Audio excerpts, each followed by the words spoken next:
American forces again targeting al-Qaeda fighters in Yemen, launching more than 20 airstrikes, the first military action there since the January raid that claimed the life of Navy SEAL Ryan Owens. A U.S. official tells Fox News that the intelligence gathered in that January raid, and this is a quote, likely provided information for these new airstrikes. Joining me now, Chris Harmer and J.D. Gordon.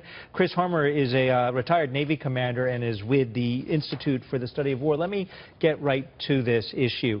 The information we got in that January raid, if it is leading to these kinds of attacks, will it lead to the elimination not only of al-Qaeda but eventually to ISIS, as the president has promised? Not anytime soon. Unfortunately, al-Qaeda in the Arabian Peninsula has shown a tremendous ability to withstand damage and still regenerate new fighters and regenerate the capability to strike. So what we're doing really in Yemen, in the fight against al-Qaeda in the Arabian Peninsula, as well as the ISIS franchise or Wilayat there, is we're trying to suppress them, trying to contain them, trying to limit their ability to conduct attacks outside of Yemen.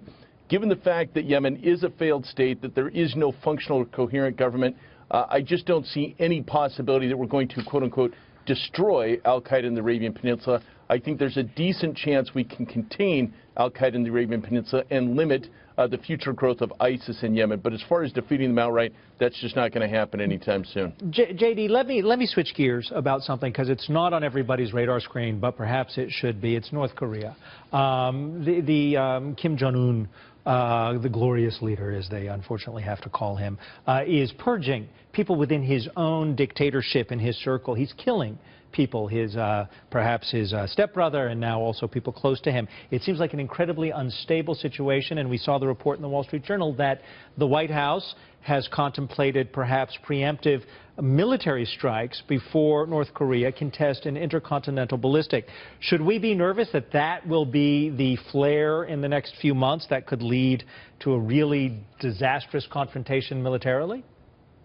Well, I think North Korea, after Iran, is the world's most destabilizing regime, and we have to keep a more clear eye on what they're doing. I just had a column last week entitled, "Can North Korea Launch Pearl Harbor 2?" And the answer is yes, and that's why I was explaining that the long-range interceptors to protect Hawaii, where I was based coincidentally on 9/11, I was based in Pearl Harbor, the long-range interceptors to protect Hawaii, if you can believe it, are in Alaska and California.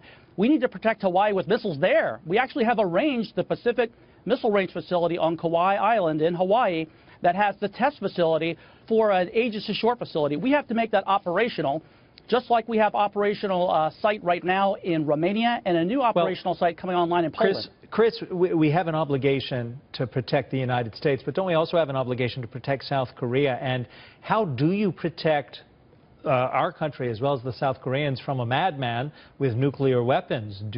Does that mean a preemptive strike of some sort? Yeah, there's situations where a preemptive strike makes sense. Against North Korea, it really doesn't make sense for two reasons. Number one, they've got a massive, massive military. It's not really susceptible to a first strike. They also have a nuclear response capability, which is something you don't want to inadvertently stumble into. It's clear that right now there's a lot of dissent within the North Korean government ranks. We've never seen quite this level of externally observable dissent within the Democratic People's Republic of Korea. I think our best bet right now is to deconflict, maybe stand off a bit, see if any of that can work out to a better solution for us other than a preemptive strike, which I think would do more harm than good. So, J.D., I have to wrap up. We only have about 40 seconds, but the people are starving in North Korea. It looks as if he is losing control of the situation. Might this be the opportunity for the United States and the free world to liberate North Korea without perhaps some kind of military strike? Well, I do agree with Chris. I think that if you have a preemptive strike, there could be millions of people that die in the peninsula. Seoul is in range of the North Korean artillery. We have to pressure China, as President Trump has said. China really is the key to North Korea. If you pressure China enough, China can pressure North Korea so they can at least be brought back into the fold in some way.